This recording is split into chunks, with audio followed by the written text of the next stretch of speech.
નમસ્કાર દર્શક મિત્રો, વૈભવ દૃષ્ટિ સમાચારમાં આપનું હાર્દિક સ્વાગત છે। ઓરસંગ બ્રિજના સમારકામની લોકોમાં ઉઠી રહી છે માંગ, નહીં તો થઈ શકે છે ગંભીરા બ્રિજ જેવા હાલ। જી હા, હાલમાં જ ઓરસંગ બ્રિજના સમારકામની લોકોમાં માંગ ઉઠી રહી છે, કારણ કે હાલમાં ગંભીરા બ્રિજનો જે બનાવ બન્યો છે તેને ખરેખર લોકોને હચમચાવી દીધા છે। છોટાઉદેપુર જિલ્લાના બોડેલીથી નસવાડી જતા ઓરસંગ નદી પરનો વર્ષો જૂનો બ્રિજ પર મસ્ત મોટા ખાડા તેમજ તિરાડો પડતા જર્જરિત હાલતમાં થઈ ગયો છે। જ્યારે ભારે વાહનો પસાર થાય ત્યારે આ ધ્રુજતો પુલ ગમે ત્યારે ધરાશાયી થવાની દહેશત લોકોમાં સર્જાઈ રહી છે। બોડેલીના ઓરસંગ નદી પર બનાવવામાં આવેલ આ બ્રિજ 50 વર્ષથી પણ વધારે વર્ષ જૂનો થતાં આ પુલની સમયમર્યાદા પણ પૂરી થવાના આરે છે। તેમજ પુલ પર મોટા ખાડા તેમજ તિરાડો પડી જતા પુલ જર્જરિત હાલતમાં જોવા મળી રહ્યો છે।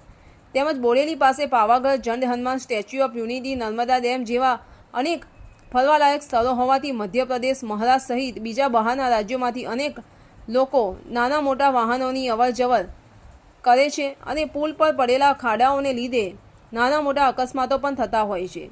તેમજ 1990માં ભારે વરસાદથી ભારે પૂર આવતા આ ઓરસંગ બ્રિજ તૂટી ગયો હતો। ત્યાર પછી અડધા બ્રિજનું સમારકામ થયું હતું।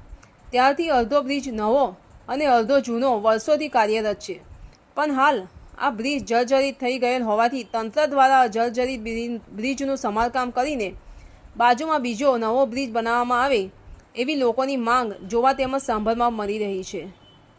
તેમજ વડોદરા મહીસાગર નદી પરના ગંભીરા બ્રિજ જેવી હોનારત બોડેલી ઓરસંગ બ્રિજની થાય તે પહેલાં તંત્ર ઘોર નિંદ્રામાંથી જાગે તો સારું, નહીં તો ભવિષ્યમાં આ બ્રિજ તૂટતા મોટી જાનહાનિ થવાની સંભાવના દેખાઈ રહી છે। ધન્યવાદ।